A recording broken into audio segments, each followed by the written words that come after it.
Good afternoon. Today is July 7th, 2016. This is a special meeting of the Glendale Water and Power Commission. Madam Clerk, if you would, please call the roll. Before I proceed, Commissioner Chan will not be present. President Hale? Present. Commissioner Avanesian? Present. Commissioner Camargo? Present. Commissioner La? Present. Thank you. I think that will bring us to item number 2 on our agenda, which is comments from GWP commissioners and staff. Mr. Zern, do you have any comments to offer? I do not, sir. Commissioners, do you have anything you'd like to offer as well? None. Commissioner Law. The only comment I would make is that I was privileged, along with one of my fellow commissioners, to have a tour of GWP electricity and water facilities. It was very impressive, and I think certainly left the strong impression on me that generations before us invested in and maintained the systems that keep the quality of life in Glendale so high.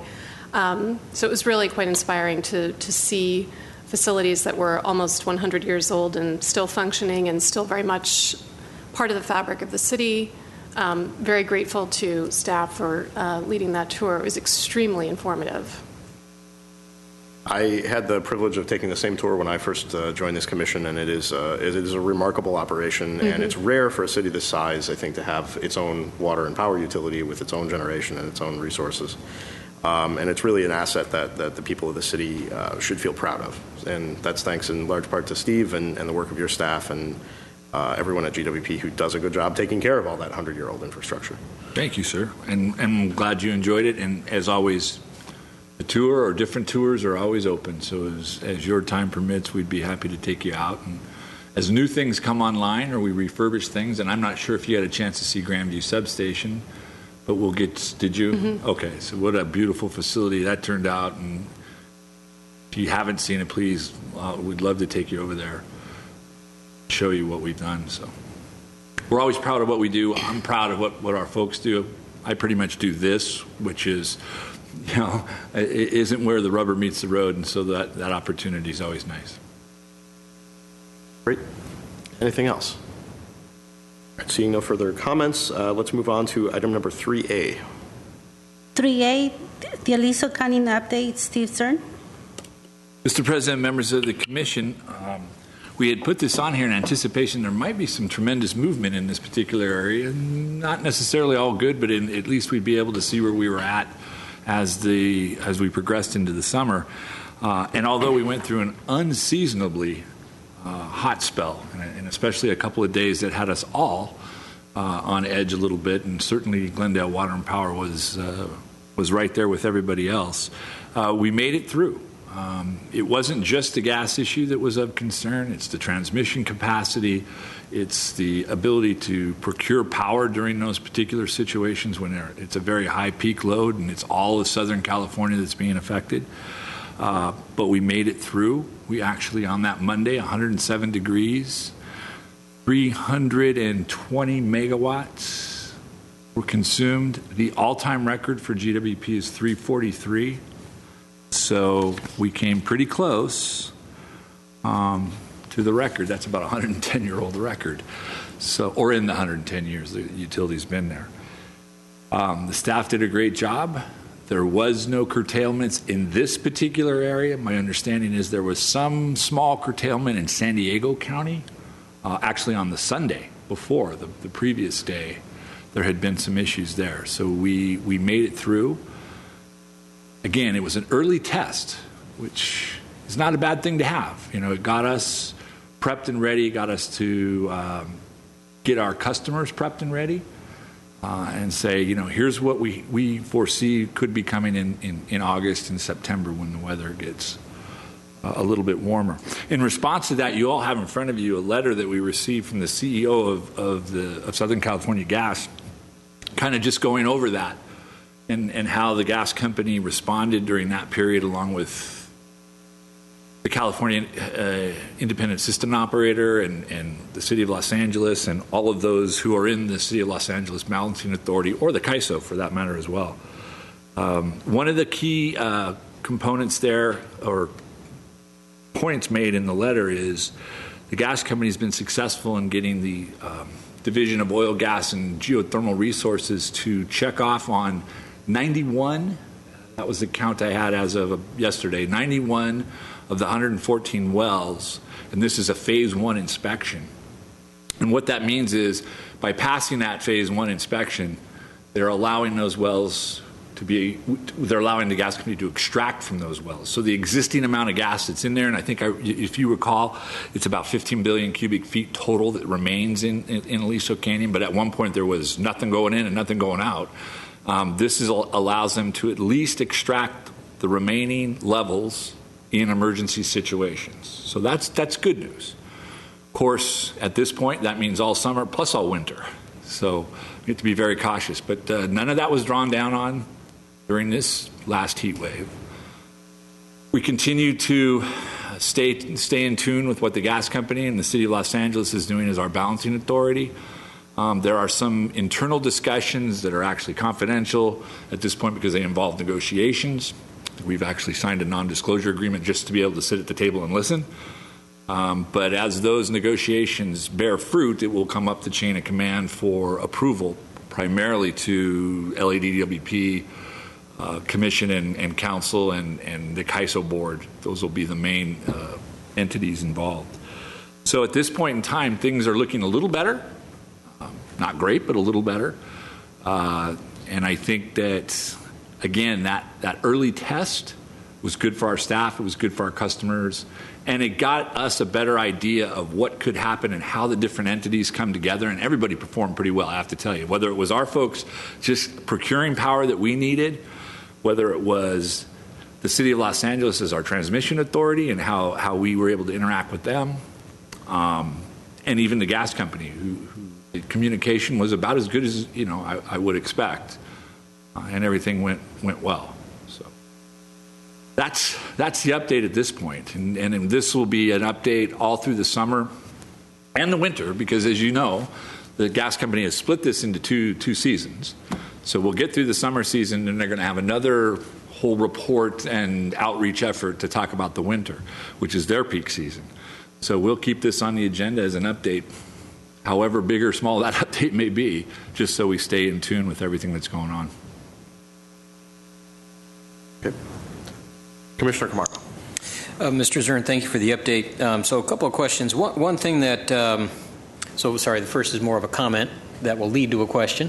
And one of the things that I sort of fret about is that I think the state in general has done a good job, and certainly Glendale Water and Power, when faced with, on a number of occasions, limited supply. So you even going back to the energy crisis, right, and the threat of rolling blackouts, that sort of thing. You know that I work with Southern California Edison with San Onofre going offline. There was a concern about outages that following summer, and somehow we're all able to get through it, which is outstanding work, right? So the last thing we want to do is have an impact on our customers, residential, commercial, any of our customers. But every time we do that, we survive the sort of risk. I wonder if there's sort of a crying wolf type of effect that happens. And so I guess that leads to my question. And so when you say that we got close and we did, or the numbers you shared, 320 megawatts, the record was 343. You talked about limited curtailment down in San Diego, but can you illustrate, I mean, how close did we get to needing to do some type of curtailment in our area? Right, how much margin was left? Mr. Camargo, members of the commission, while looking at it every hour, and wondering what everybody else was doing and trying to get a read on where the gas supply was, I honestly have to tell you, we didn't get that close in my mind. Now, we started the day off personally, the city of Glendale started the day off in a hole. We were probably 28 megawatts short.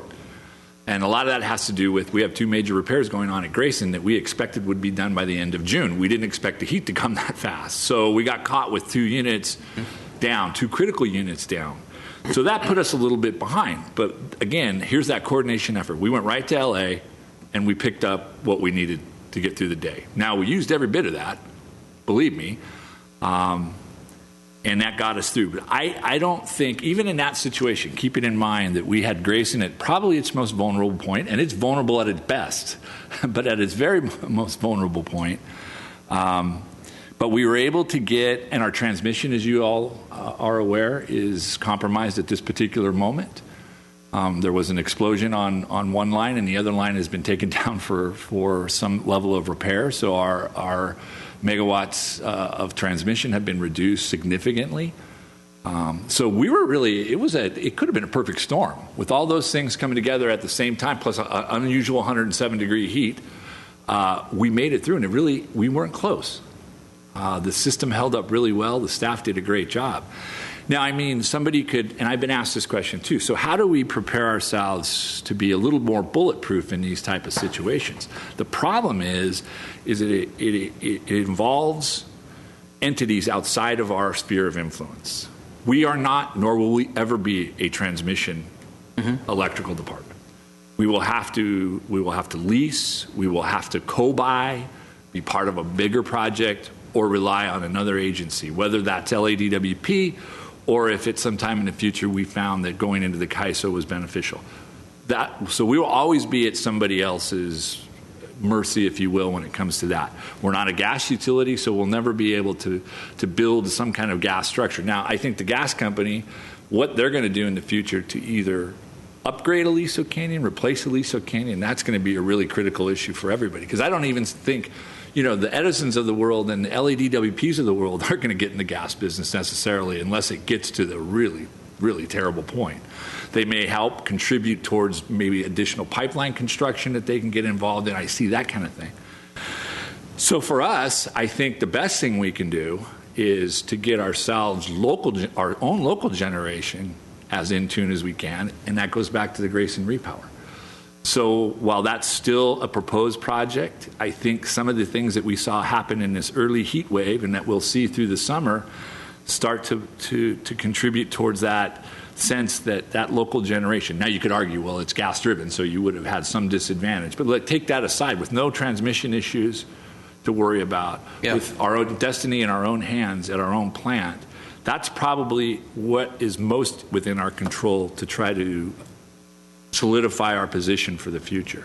But I think it's California, and as you know, Mr. Camargo, with Edison, even the second largest utility in the United States, they still go through that whole issue of meeting peak demand, of flex alerts, of getting their people to sign up for their demand response programs and to help contribute towards conserving during those very critical periods. So I think that there's probably, and I don't know this for a fact, but I think when you look at it, the demand outstrips the supply, no matter how big we are, all of us together even.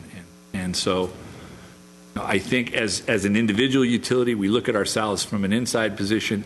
We look at potential opportunities to get into other transmission spheres if we can, and when those opportunities arise, and maybe through like SCAPA, where we can go in as a joint member, and a smaller utility like us can afford to take a 1 or 2 or 3, 4% of a project. We could never undertake an entire project. So those are the kind of things I'm thinking of that we need to look at. We are obviously well down the path of evaluating Grayson and the repower of that, but that still remains a project that's proposed.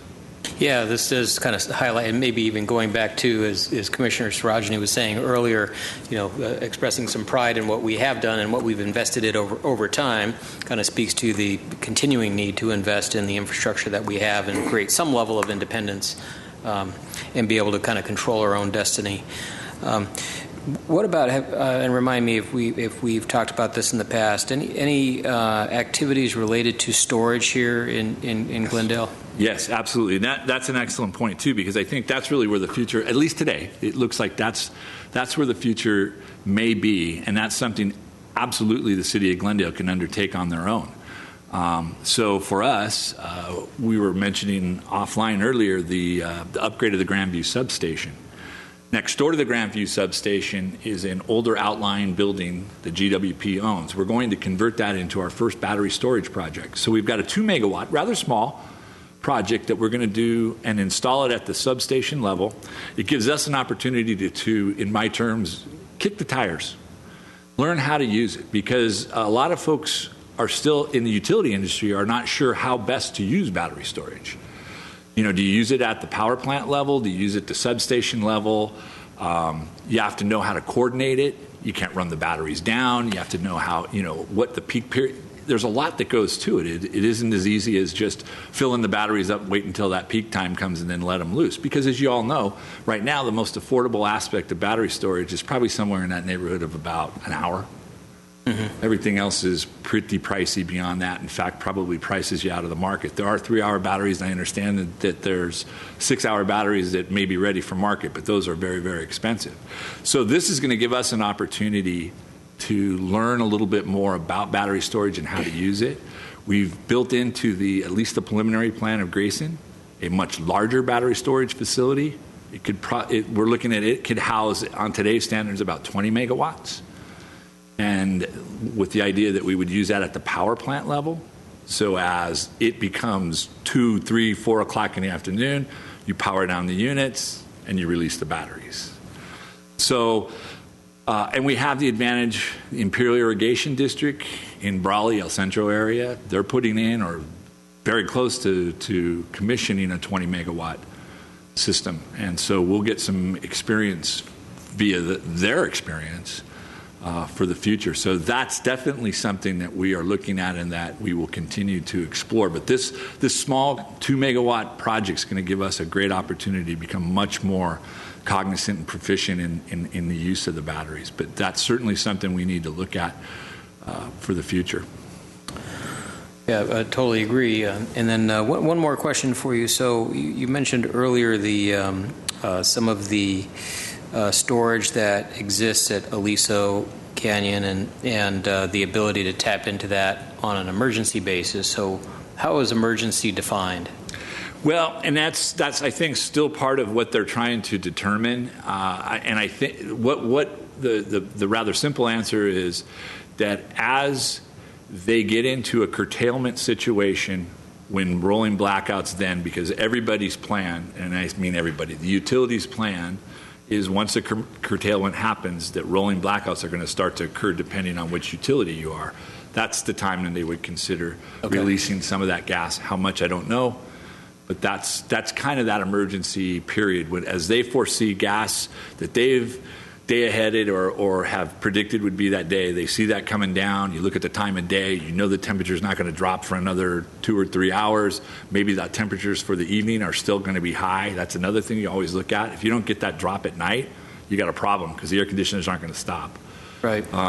And you know that's why for us, a lot of folks are surprised when we tell them our peak is like 6, 7, 8, because that's when the businesses are still up and the people come home from work and turn their air conditioners on, and then all the appliances go on and the kids are home. And then if it doesn't cool down at night and people can't turn their air conditioner off and open their windows, we got a problem. So, you know, those are the things that I think all go into making the decision of whether or not they're going to allow that reserve, I call it reserve, the remaining levels of gas to be used.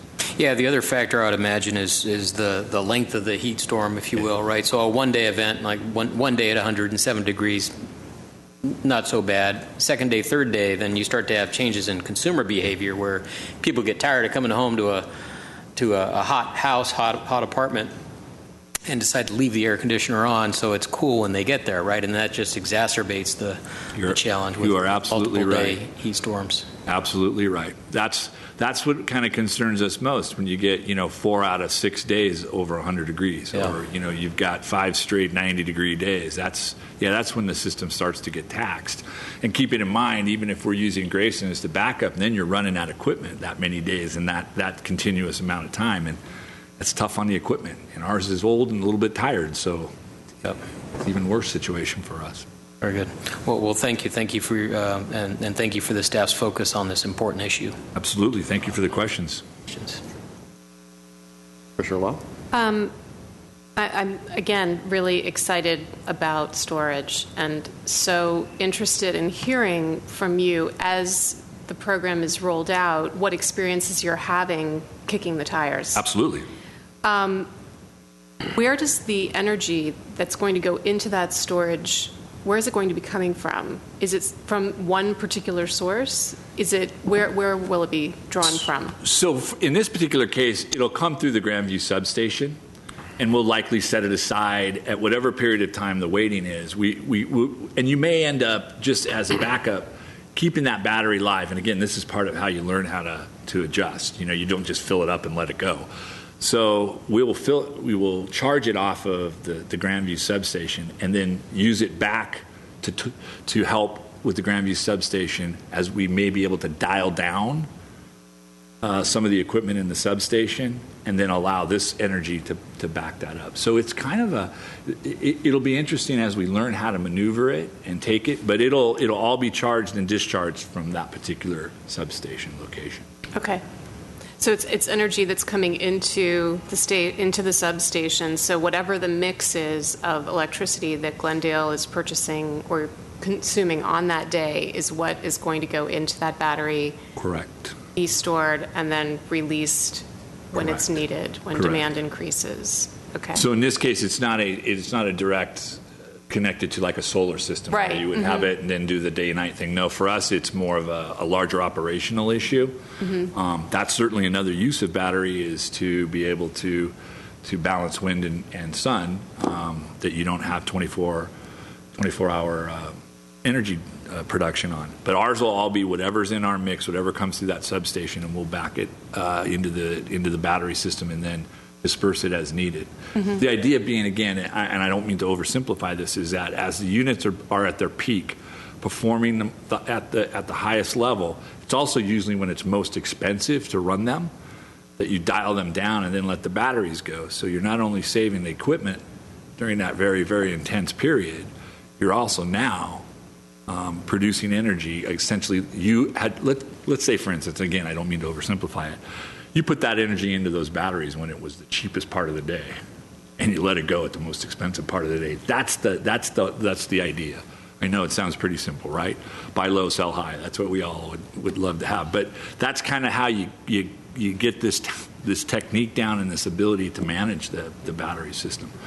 And you not only are able to rest the equipment at its highest level, whether it's at a substation or at the power plant, but then you're also, that's when it's most costly for you to run that equipment. Right. So presumably a utility like LADWP that actually owns, for instance, wind farms could be pulling from those wind farms, storing that electricity in the dead of night when it's not being consumed. But for us, on a much smaller scale, it's just whatever we're consuming. Correct. Okay. For us, it's going to be more operational assistance to our already existing infrastructure. My other question was the electricity. I'm curious to know what was the mix of electricity at the height of the heat wave. So when we were hitting, 320 megawatts of consumption, what was that mix, and was it fairly reflective of the mix that Glendale typically consumes? Yes. Just on a larger scale, Yes. or there wasn't any particular weighting toward any particular type of energy? No, Okay. it was, again, at that particular moment in day, what we could get, what the cost was, but even that was something we weren't going to be fighting a whole lot over. Right. So I think it's probably fair to say it generally reflected our ongoing portfolio, although I would say that because we went out and purchased a little bit more, that was gas generated. So we probably had a little more gas that day because of what we went out and bought. But of course, we were short on Grayson, which is gas generated as well. So I haven't done any of the calculations, but I think it's fair to say that our portfolio stays pretty standard. It may tilt a little bit on the hotter days to more Grayson if Grayson's all up and running, or for easy access to purchased outside power. And when I say easy access, it is sometimes the easiest to buy it from LADWP because it doesn't go over the main transmission system, it goes over our local transmission system, which is much easier to deal with.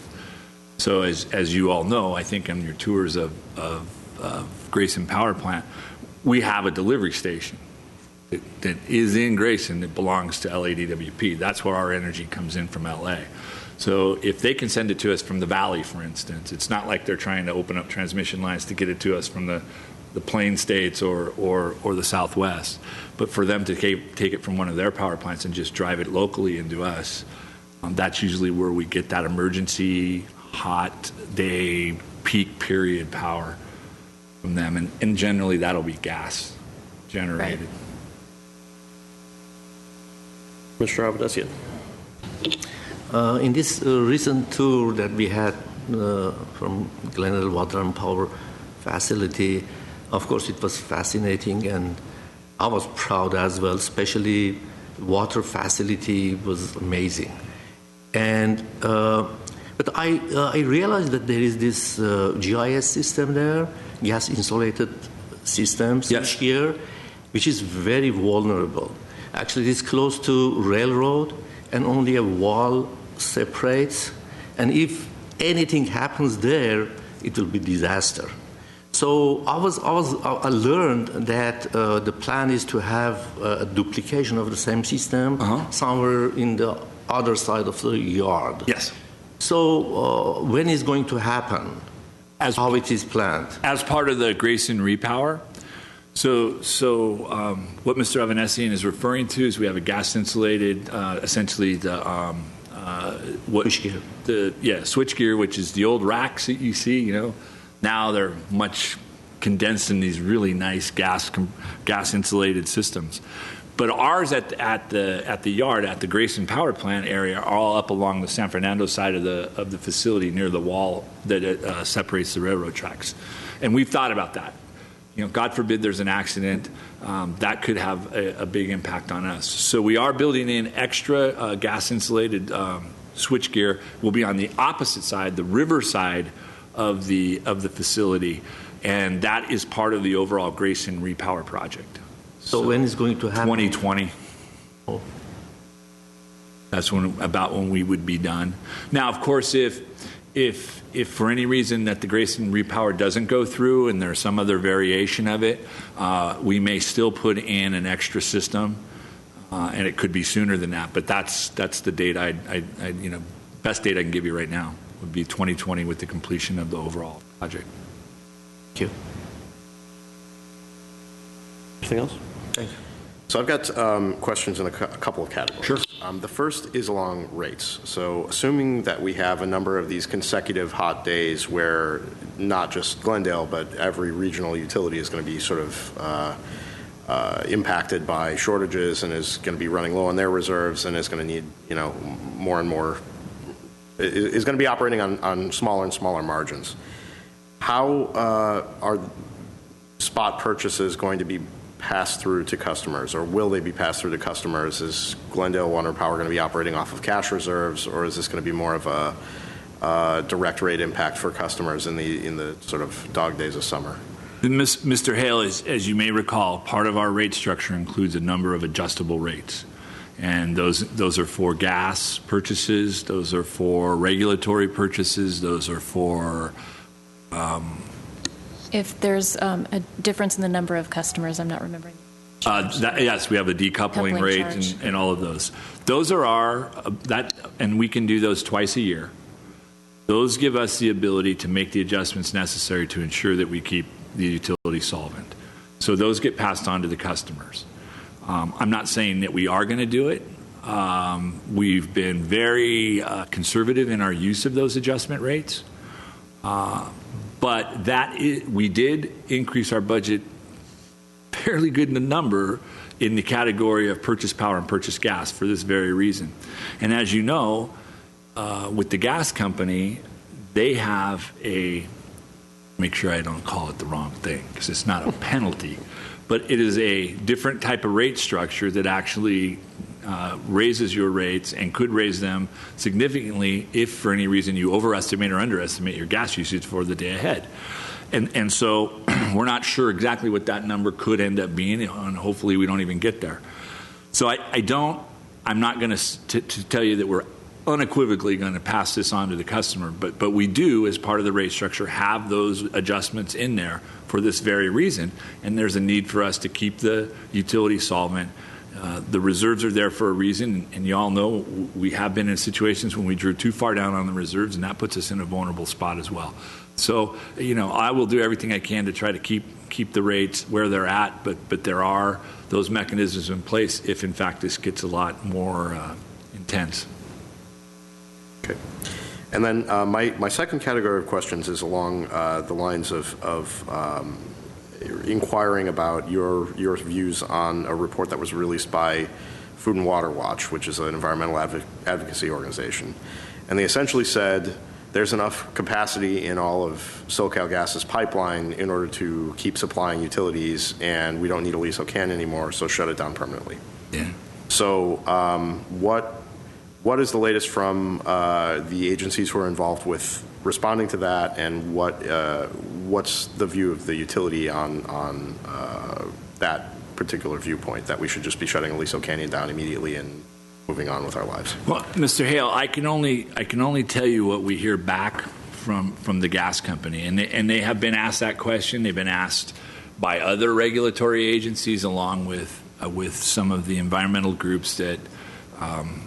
That's not even the worst. I've heard worse conspiracy theories that have been hatched on that. And they had talked about, packing the pipe and those kind of things, using all the excess capacity. And the gas company has come back with, to the extent possible, we're doing that, but it's not as easy as you would like it to be, or as even we'd like it to be at this point.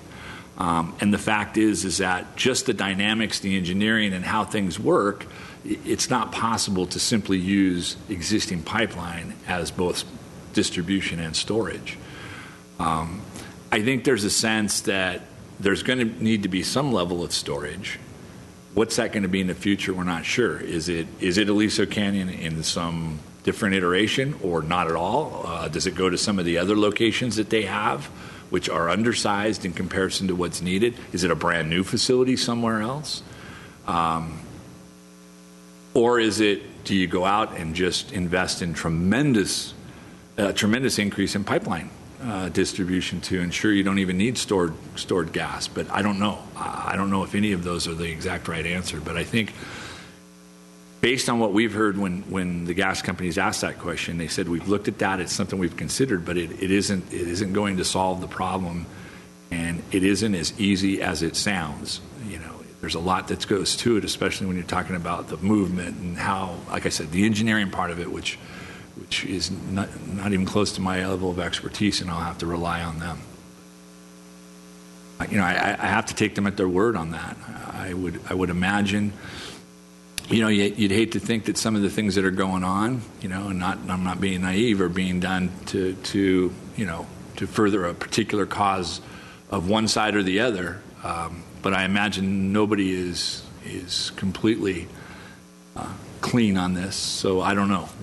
We'll see what happens. But I think that there's going to be a lot more pressure, especially as we get to the point of the hot part of the year, and if we do have rolling blackouts, I think there's going to be pressure all around that something has to be done, and not sure that that's Aliso Canyon, but something's going to have to be done. I mean, as you see in all of the correspondence, and as you know, working for Edison, this is something we deal with all the time when it's hot. We live in a climate that gets hot at this one time of year.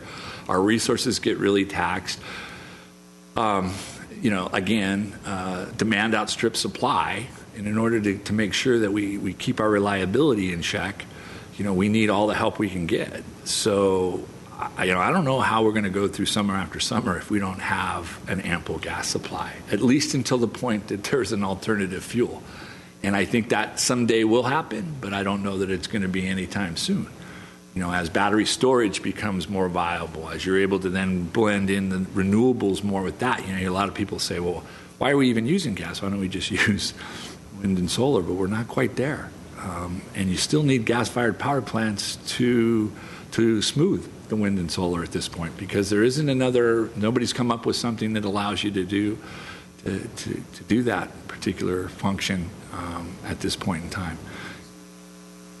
Yes, right. So even as the sun is shining during the day, it doesn't shine at the same intensity. So you might even have a cloud come by for a few seconds, but that then jumps everything. And for us to deliver, any electric utility to deliver, it has to be a straight line. So during those periods, you smooth it with gas just to ensure it doesn't take a lot. You're not producing anywhere near the kind of heat or emissions that you would, but you're keeping that wind or solar smooth so that it can be delivered effectively. That's like even the big solar projects that we've invested in have gas-fired power plants as part of that project to ensure their delivery to us, because that's important. So how many consecutive days of heat based on this stress test do you think that we sustain before we actually start to see significant impacts? Well, Mr. Hale, I think if we get our Grayson repairs done, we've got one of the two done, the other one is right on the verge. I think that gives us a big sigh of relief here. I think we feel pretty comfortable with our relationship with the city of Los Angeles. But, and I hesitate to give you a number because I don't want people to start looking and going, uh-oh, he said 4, now there's 4 predicted. I can just tell you that each day, each consecutive day you have, it's going to get tougher. And that's not just us, because, part of this is out of our hands. The question is to the gas company, how many consecutive days of 100 degrees can you take before you have to start curtailments? And I don't know what that answer is. We just have to be prepared almost daily to put into motion everything we can to keep the lights on. And then if we get to that point that we have to go to some level of outage or load shedding, rolling blackout, that we try to keep it to a minimum. At the same time, you're dealing with the rest of the system that just takes a beating in the heat. We're very proud of, as you said, Mr. Camargo, keeping our infrastructure up, keeping it modernized. But, that Monday evening, after a long, hard day, 2 hard days really, we lost some transformers that night. They just overheated. And so our guys worked all night Monday night. They worked all night into 11 o'clock the next morning, making sure that everybody got their power back on. So those are the ancillary things that you end up dealing with, is your own system just having to go through the stress of the heat, the lines, the transformers, the substations, all of those, take a beating. So human beings. And human beings. Yeah, absolutely. We really, I think, struck Commissioner Avanesian and I physically being there at the plant. We were there just a few days after the heat wave, and the heat being in Grayson was truly stunning. So, I mean, it's all of the physical systems, but it's also the people who are doing the hard work of maintaining those systems. No question about it. No question about it. So and that's part of what we do. That's our business. And we know the hot season is a challenge. It's just a greater challenge this particular year because of the gas. Mr. Hale, I'd love to be able to tell you, I don't care, bring it on. Give me as many days as you want in a row. We're going to be fine. I don't know what that sweet spot is, but you can imagine all of those things together put a toll on the system. And every day that you have another 100 degrees or 98 or 99 degrees, you're a little bit closer having a situation where you might have to shed load. Talking about solar, is there any study in Glendale level how much really we can have the maximum capacity? Do we have infrastructure? Do we have enough land? Or it should be all rooftop? Do we have enough rooftop? How much really is the maximum level that we can go with the solar? Is there any study? We're actually finishing up a study we did. It was really primarily based on rate structuring for distributed generation, but it also took into impact. You couldn't come up with a rate structure until you looked at what the impact to the infrastructure, the existing infrastructure was. So it did look at how much the system can bear and the pull on the system from that. It more pinpointed it a little bit more precisely than generally. And so that's something we want to take a little bit further and see. If we start to look at things like community solar, which is something I think we should look at, I think that allows us to put in solar applications and be able to bring that solar energy to those who normally wouldn't have the ability to do it. In other words, multifamily buildings likely is that they're not going to have rooftop solar, and people who are renters and people who are in the low-income categories of our customers aren't going to have the resources to be able to put in solar programs. But maybe we can help benefit them by putting in these community solar projects. So we're looking at those. We're looking at all the available land we have that allows us. That's probably where the biggest issue we have is we just don't have land. And a lot of these solar installations, especially on a commercial level, require a lot of land. Or at least if you're looking at it in a public-private partnership, developers want a lot of land because it has to pencil out for them. Obviously, this is a business deal for them.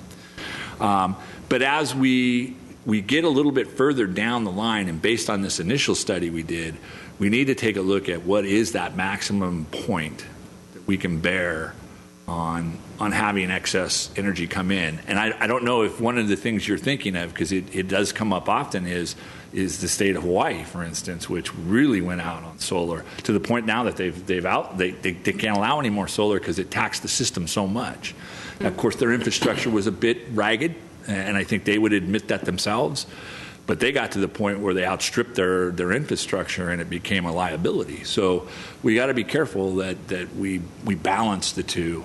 That in the distributed generation that we continue to develop and encourage development of it, but at the same time not at the expense of the overall infrastructure and overall reliability for all of our customers. Because not everybody is going to be able to partake in solar, and as Godinez will tell you, when we set rates and those kind of things, it has to be an equitable and fair distribution of those rates. So we want to continue to develop it and encourage it to be developed, but we got to make sure, I think you bring up a really good point of making sure that our infrastructure is capable of handling it. And what is that build-out point when we have to say, ooh, that might not be in our best interest? Thank you. You're welcome. Okay. Any other? This has just been very informative. Thank you. It seems to me that we do have kind of a number of different areas putting pressure all at once. We've got Aliso coming offline. We have, obviously, San Onofre going offline. We have a prolonged and extreme drought, which makes things feel hotter. The ground is extremely dry, so you get the heat island effect in the city as well. And then we have prolonged heat. We have these heat events, which we know are going to become more frequent as we approach the middle of the century due to the effects of the changing climate. So we have a lot of different issues to deal with. I know that in terms of natural gas, we don't produce natural gas in the state. I mean, as much as we are producing a lot of solar and wind electricity, natural gas is something we have to import from out of the state. So that does make us more vulnerable to changes in that delivery. So it's very good, I think, that we're discussing these issues completely. And it's a good point that you made about where the gas originates, and it goes back to the question you had about pipeline capacity and pipeline availability. We actually own gas rights outside of the gas company. We own, Pinedale Gas in Wyoming that we use primarily in conjunction with Magnolia. That's how the two projects were put together. So that gives us an advantage. That helped us in stabilizing gas prices for at least that particular facility, and more if we need to. But again, it's the same kind of dilemma we're in with transmission. I can find generation. I can go find a wind farm or a solar installation. It's a matter of how do I get it from Utah and Arizona and Nevada to here. Same thing with the gas is when that gas line is compromised or the storage is compromised, thus putting more pressure on the gas line. Even though we have gas at another location, we still have to get it here. Transmission becomes the issue. Yeah, I think at some point it would be nice if we could have a conversation about how the utility is planning specifically for a future in which these heat events are going to become more prolonged and more frequent. More power. Yeah. Yeah. Yeah, It might be that simple. Maybe that's the answer. And I mean, putting a finer point on it, what if this is a permanent thing? Yes. I think that's what we're saying. There's What a if pretty this is the new normal? decent chance, I would say, that Aliso Canyon does not come up in any And I form would or agree with fashion you, of Mr. what Hill. it used to be. Would agree with you. Just based on what's happening in the legislature, based on what's happening in that community, if I were a Porter Ranch resident, I would not feel particularly comfortable with that facility operating the way that it once had. So, there's going to be a tremendous amount of pressure to stop that facility from operating, and that's going to put a lot of subsequent pressure on all of the utilities to keep supplying.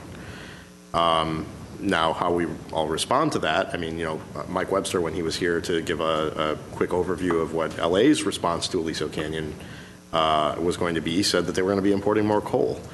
That doesn't necessarily serve all of our climate change and renewable objectives either. And without a significant amount of planning for what that future looks like without an Aliso Canyon or some other disruption of a resource that we were counting on to make, this delicate balance of resources work, we are going to be really hard up and have to make some really awful choices, worse than the ones that we might have made before. So I think, Commissioner Lal, if I can sort of project where you were going, we should start planning for that eventuality. We should start having that conversation. And I think those are all excellent points. As you said, it's interesting that as a utility provider, as an electric provider, you have this dilemma. I got to keep the lights on. Mm-hmm. But at the same time, you're striving hard to meet all the RPS standards and to continue to green up your portfolio. Right. But, I mean, at the end of the day, push came to shove, and LA said, they were very honest. What you got to appreciate is, coal's there, coal's available, and we can get it. And if that's what we have to do to keep the lights on, that's what we'll do to keep the lights on. I mean, because it's a huge issue. This is commerce. This is business. This is, life and death in some cases, depending on the facilities you're dealing with. It's public safety. It's all of these things. And so that would be a really sad commentary if we had to backslide a bit on that. I agree with you. I'm not sure we'll ever see Aliso Canyon again, and it's possible. I mean, that's the reality. I mean, for me to say different is just pipe dreaming it. I don't think, and you're right. I'm not sure. I'm sure that if I lived there and I had children there, that wouldn't be the place that I'd want that facility. Where does it go then? I don't know. Nobody's going to want a facility like that in their particular area. Do we have some place where it can go that it doesn't impact folks? Do we become individual storage folks? Do we build storage in Glendale that keeps our portion or some level that keeps us reliable through a reserve? I don't know. I don't know if that's the answer either. But you're absolutely right. I think once we get through the summer for the electrical utilities, because then it's gonna die down a little bit as the weather gets cooler, gives us some relief. It's still going to be challenging as we go in the winter because the gas situation is not going to get any better. Mm-hmm. But it's a little bit more relief, and I think that gives us an opportunity to look and go, what's the immediate outlook? And we need to come up with the alternatives to what we're going to do here. I don't know exactly what those are. I'm not sure that they're the best alternatives in the world from where we want to go. But we're going to have to make sure we do something to keep the lights on, and all these things combined, the drought, the heat, it's just like with water conservation. Things are looking a little bit better where we're at right now. But I think the issue is, they're a little better. We were in a really crisis situation. They're a little better, but we need to continue to do what we've been doing. Maybe not as drastic, maybe not rationing type behavior, but we need to be in a conservation mode on a constant basis. What we used to think was a temporary conservation period now becomes the way of life. Right. We just sort of ratchet up. This is the new level. Mm-hmm. Whatever that is, and I'm just throwing things out. Maybe 4 days a week water on your lawn, that's it. That's the max. There is no more 7. I don't know. These are all things that we're going to take a look at as we look at our whole conservation effort, mandatory rate structures that go with it. But we're all going to take a look at that and see. There's a lot of agencies saying that 3 or 4 days a week may be the new norm. I can't disagree with that. I think the same thing's going to happen with electricity. I think it's not all going to be the production side. I think there's going to be a tremendous amount of effort put into the usage side. And whether that's modernized equipment, whether it's ways to offset your usage somehow, maybe it's on-site renewables. I don't know. I think we need to look at all of those things, but we're not going to be able to do it simply by just saying everything's good. We'll just figure out a way to make sure that we produce more. And I was a bit tongue-in-cheek there. Hey, we'll just keep producing more electricity, and you guys just keep using it now. It's going to go on both sides, and we're going to get to a little bit of a situation where we're going to have people. Demand response, I think, is the one for sure that Edison has done a good job in. But even going further to say, maybe during certain periods it's outside of lifeline type of situations that you're almost mandatory. We're going to shut your air conditioner down for an hour. We're not going to turn your lights off. We're not going to turn all the electricity in your house off. But we're going to turn your air conditioner off for a couple hours or an hour. And we're going to do that rolling kind of situation. And that way, at least, you're keeping all of the vital stuff in your house on. You're not going through a complete blackout. Mm-hmm. You'll be a little uncomfortable. Sweat.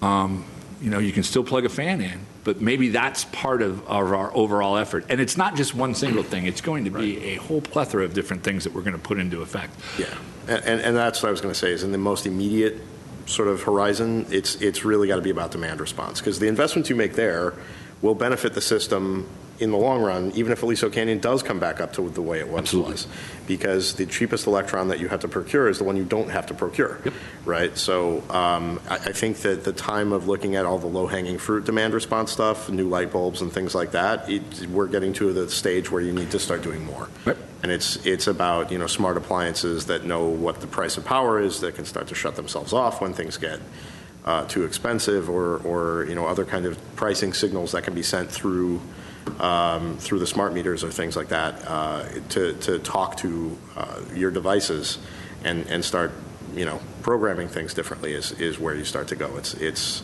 not just the low-hanging fruit. It's not just the easy stuff. It's the slightly more complicated or more intense things that need to start being done.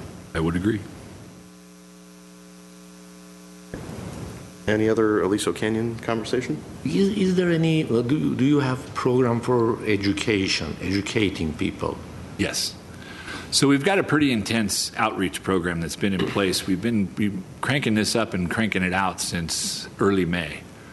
And it's almost on a daily basis, whether it's through press releases, whether it's through direct contact, whether it's through talking, I think I had mentioned, keeping in touch with our top 50 customers, keeping in touch with the top 10 users especially. Here's where we're at. Here's where we're going.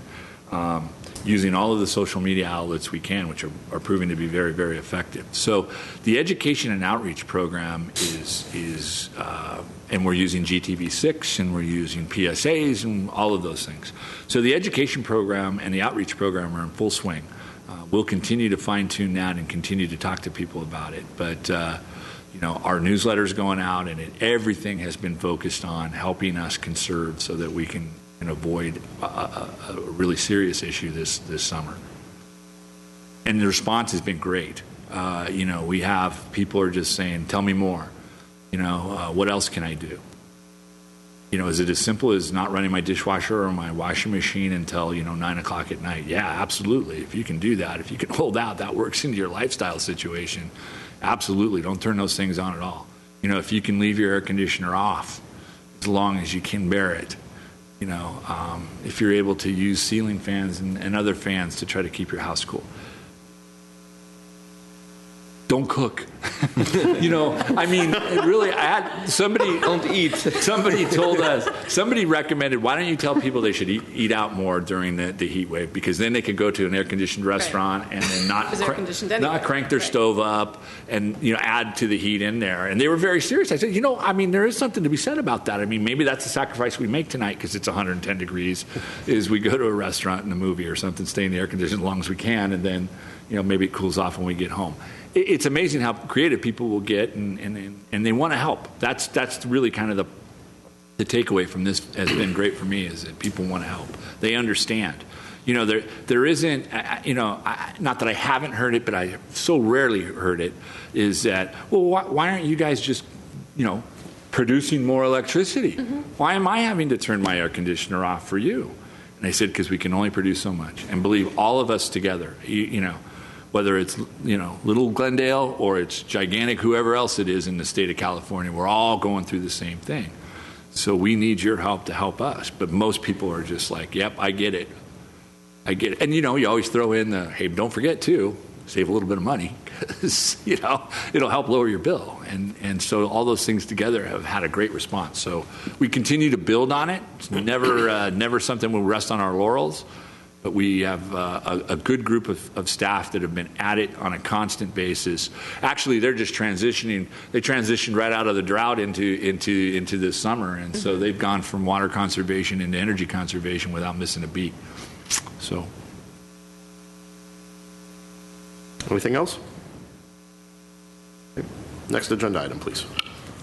4, oral communications. Discussion is limited to items not part of this agenda. Each speaker is allowed 5 minutes or 3 minutes. Commission may question or respond to the speaker, but there will be no debate or decision. The general manager may refer the matter to appropriate staff for investigation and report. I don't have any cards before me. Madam Clerk, are there any cards at the desk? No, there aren't. Next item, please. 5, agenda forecast. So, Commissioners, it looks like we have an action-packed agenda on August 1st, and I don't have any amendments or changes that I would like to make, except that for the drought update, if we could also make that a twofer and have that be about the drought and about the rates and the whatever decision Council's made or is thinking about making on suspending action on the drought rate. next Tuesday, they will consider it. So we'll that. no doubt have a report, and we would roll that in for you anyway. Okay, great. The legislative report might be a little light. They're on recess. Not a whole lot's happened, so that might save us a little bit of time. Everything else is pretty robust. Well, I'll be sorry to miss it because there's a lot going on, but I will be traveling that week. So we should also just check and make sure that everyone else is going to be here. Yeah, we'll do the We'll usual check a quorum check. Okay. I'm especially interested in the demand response. Maybe I'll tune in. Yeah, I don't necessarily want to delay it, but I'm open to also just moving that to the next month, or we could schedule another Aliso Canyon demand response update in the month of September. Especially given that it will probably be quite hot. Yeah. It isn't. It is more an update on some of the things we're looking at. Okay. We don't have anything in place that really going to help us this summer. So it was more of an update on some of the things we've been examining and looking at, some of the firms that we are currently using for other things that we're exploring potential demand response uses. And we were trying to make it more focused on the things that would be new and additional, and not so much what we already do, because as you mentioned, a lot of those effective, good, but I think as we enter this this period that everybody's been talking about, we're going to need to really step it up. So, we'll be talking about programs at a much larger scale. So that was kind of what it was about. So what I mean by all that is it's not time sensitive in any way. So if you folks would rather do it when you're all here, I certainly have no problem with that.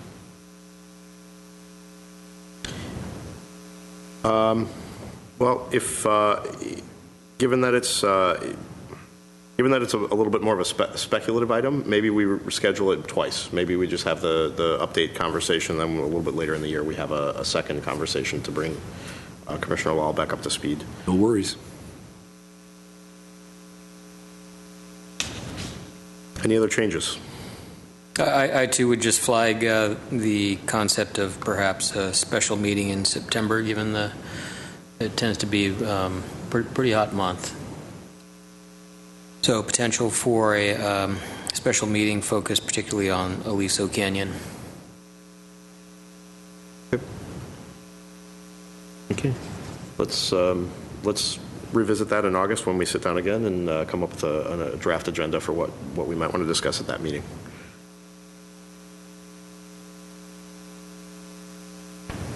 Okay, seeing no other changes, I think that brings us to item number 6 on our agenda. 6, adjournment. Is there a motion to adjourn? So moved. Is there a second? I second. Without objection, I will go ahead and approve that motion, and we are adjourned.